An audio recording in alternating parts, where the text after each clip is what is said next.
Hi friends, welcome back to my channel Ho'oponopono with Madhuri. Ho'oponopono అన్ని problems ని heal చేస్తుందా? Physical diseases, relationship issues, money blocks, career issues అన్ని cure అవుతాయా? ఈ question almost ho'oponopono తెలిసిన ప్రతి ఒక్కరికి వస్తుంది. సోషల్ మీడియాలో చూస్తే హోపోనోపోనోతో క్యాన్సర్ హీల్ అయింది, వన్ చాంటింగ్ తో మ్యారేజ్ ఫిక్స్ అయింది, వన్ చాంటింగ్ తో మనీ రెయిన్ స్టార్ట్ అయింది, హోపోనోపోనో చేస్తే జాబ్ వచ్చింది, ఇలా చూసే ఉంటారు. So today no hype, no blind belief, only pure truth. క్లారిటీతో చెప్తాను, చివరి వరకు మిస్ కాకుండా చూడండి. బికాస్ ఫైనల్ రియలైజేషన్ చాలా important. Hi, this is Madhuri, internationally certified Ho'oponopono healer. Ho'oponopono అంటే మ్యాజిక్ మంత్ర కాదు. It is ancient Hawaiian healing practice. Simple words లో చెప్పాలి అంటే హోపోనోపోనో ఇన్నర్ క్లీనింగ్ ప్రాసెస్. మన లైఫ్ లో జరిగే every problem like physical, emotional, financial, relationship అన్ని ఎక్స్టర్నల్ కాదు. అకార్డింగ్ టు హోపోనోపోనో మన సబ్ కాన్షియస్ మైండ్ లో రీప్లే అవుతున్న మెమరీస్ ప్రాబ్లమ్స్ గా మన లైఫ్ లో ఉంటాయి. మన సబ్ కాన్షియస్ మైండ్ లో ఉన్న past traumas, guilt, fear, ancestral memories, karmic patterns, clean చేయని అన్ఫీల్డ్ ఎమోషన్స్ ఇవన్నీ స్టోర్ అయి ఉంటాయి. హోపోనోపోనోలో మనం ఏం చేస్తాము? ప్రాబ్లమ్ తో కానీ పర్సన్ తో కానీ ఫైట్ చేయం. ప్రాబ్లమ్ ని ఫైట్ చేయడం కాదు, పర్సన్ ని బ్లేమ్ చేయడం కానే కాదు. ఇక్కడ కేవలం మెమరీని మాత్రమే క్లీన్ చేస్తున్నాం. హోపోనోపోనోలో 4 ఫేమస్ వర్డ్స్ ఉన్నాయి. అవి I'm sorry, please forgive me, thank you, I love you. ఈ వర్డ్స్ అనేవి అఫర్మేషన్స్ కావు. ఈ words energetic commands. I'm sorry అంటే నా మైండ్ లో ఇన్ని రోజులు స్టోర్ చేసుకున్న ఆ మెమరీకి సారీ చెప్పి యాక్సెప్ట్ చేయడం, దాన్ని స్టోర్ చేసుకున్నందుకు. ప్లీజ్ ఫర్గివ్ మీ, ఈ మెమరీని రిలీజ్ చేయమని రిక్వెస్ట్ చేస్తున్నట్లు. Thank you, cleaning already start అయింది, ఖచ్చితంగా ఇది రిలీజ్ అవుతుంది అని ముందుగానే గ్రాటిట్యూడ్ చెప్పడం. I love you. లవ్ అనేది highest vibrational word in the universe. Love తో మెమరీ డిజాల్వ్ అవుతుంది. You are not saying sorry to a person or to the situation.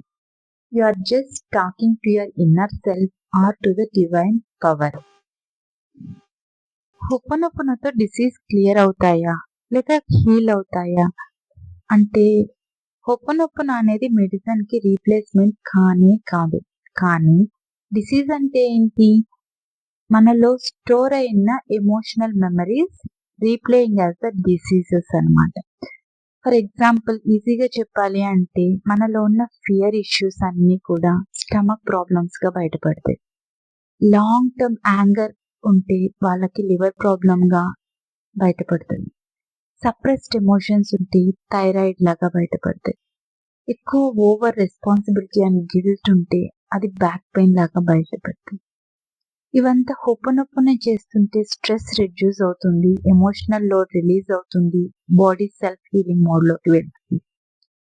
చాలా మంది హోపోనోపోనో ప్రాక్టీస్ చేయడం వల్ల ఫాస్టర్ రికవరీని, పెయిన్ రిడక్షన్ ని ఎక్స్పీరియన్స్ ఫీల్ అవుతారు. మెంటల్ పీస్ ని డ్యూరింగ్ ట్రీట్మెంట్ ని ఫీల్ అవుతారు. ఇంపార్టెంట్ థింగ్ ఏంటంటే డాక్టర్ ట్రీట్మెంట్ స్టాప్ చేయొద్దు. హోపోనోపోనో అనేది ఒక supporting healing technique, not a medical advice. Next, relationships heal అవుతాయా? పర్సన్ చేంజ్ అవుతారా హోపోనోపోనో చేస్తే అంటే దానికి answer no. If you heal yourself, relationships automatically heal. Relationship problems ఎందుకు వస్తాయి? ఎదుటివారి పైన మనకున్న expectations, attachment, past hurts, ego clashes వల్ల. అవునా? ఇవన్నీ ఎక్కడ ఉంటాయి? They are staying inside us కదా. సో ఎప్పుడైతే మనం వీటిని క్లీన్ చేస్తామో, ఆ మెమరీస్ ని, అబాండ్మెంట్ ఫియర్ ని, కంట్రోల్ ఇష్యూస్ ని మనం హీల్ చేసుకుంటామో, something magic happens here. either person behavior changes or your emotional reaction disappears or universe gives better alignment. Okay, sometimes relationship stays, sometimes relationship ends, but peacefully. అంటే healing అనేది ప్రతిసారి కలిసి ఉండడమే కాదు. Healing means inner peace. మనం inner peace తో హ్యాపీగా ఉండాలి అనుకుంటే దానికి తగినట్టుగా యూనివర్స్ అలైన్మెంట్ అనేది జరుగుతుంది. అండ్ ఫైనల్లీ హొపనొపనతో మనీ వస్తుందా? చాలా మందికి ఉండే డౌట్. మనీ ప్రాబ్లమ్స్ ఎలా స్టార్ట్ అవుతాయి?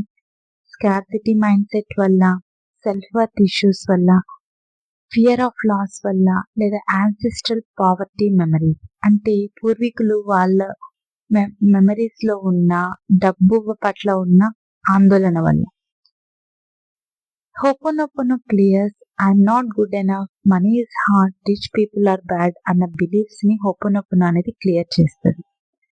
ఎప్పుడైతే ఇవి క్లియర్ అవుతాయో ఆపర్చునిటీస్ అనేవి ఆటోమేటిక్ గా ఓపెన్ అవుతాయి, రైట్ ఐడియాస్ వస్తాయి, ఇన్స్పైర్డ్ యాక్షన్ తీసుకోవాలన్న మోటివేషన్ వస్తుంది. ఇక్కడ ఇంపార్టెంట్ ట్రూత్ ఏంటి అంటే హొపనొపనో చేసి కూర్చుంటే మనీ రానే రాదు. It prepares you to receive when you take the inspired action. ఓకేనా? Now coming to the main answer, ho'oponopono అన్నిటినీ హీల్ చేస్తుందా? The answer is yes. కానీ మీరు ఎప్పుడైతే ఇన్నర్ పీస్ కోరుకుంటారో, ఎమోషనల్ ఫ్రీడమ్ కోరుకుంటారో, సిచ్యుయేషన్స్ ని, పర్సన్స్ ని యాక్సెప్ట్ చేస్తారు, హయ్యర్ డివైన్ ఇంటెలిజెన్స్ తోటి, అదేనండి గాడ్ తో కానీ యూనివర్స్ తో కానీ అలైన్ అవుతారు, ఖచ్చితంగా హొపనొపనో 100% హీల్ చేస్తుంది. The answer is yes. కానీ ఎప్పుడైతే మీరు ఇంకొకరిని కంట్రోల్ చేయాలని చూస్తారో, ఇన్స్టెంట్ మిరాకిల్స్ చూడాలని ట్రై చేస్తారు, రెస్పాన్సిబిలిటీ తీసుకోకుండా ఓల్డ్ ప్యాటర్న్స్ లో నడుస్తారు, లైఫ్ లెసన్స్ నుంచి ఎస్కేప్ అవ్వాలనుకుంటారు, హొపనొపనో ఖచ్చితంగా వర్క్ అవ్వదు. The answer is no. ఇక్కడ ho'oponopono it doesn't change the world, it changes our self. ఎప్పుడైతే మన ఇన్నర్ సెల్ఫ్ చేంజ్ అవుతుందో ఖచ్చితంగా the outer world response very beautifully and differently. Friends, హొపనొపనో is not about fixing the life. It's about cleaning yourself, your inner self. ఎప్పుడైతే మనలో ఉన్న emotions, negative patterns ఇవన్నీ clean అవుతాయో automatic గా అవుటర్ వరల్డ్ అనేది చాలా బ్యూటిఫుల్ గా చేంజ్ అవుతుంది, న్యాచురల్ గా సెటిల్ అవుతుంది. దానికోసం మనం ఎక్కువ శ్రమ పడాల్సిన అవసరం ఉండదు. మనం దీన్ని ఎప్పుడైతే హార్ట్ఫుల్ గా ప్రాక్టీస్ చేస్తామో healing happens. Clarity and peace అనేవి మన జీవితంలో పర్మనెంట్ గా వస్తాయి. ఈ వీడియో మీకు నచ్చినట్లయితే please like and share the video and మీ ఒపీనియన్స్ ని కమెంట్ బాక్స్ లో తెలియజేయండి. Please subscribe ho'oponopono with Madhuri for more ho'oponopono healing content. Thank you for watching.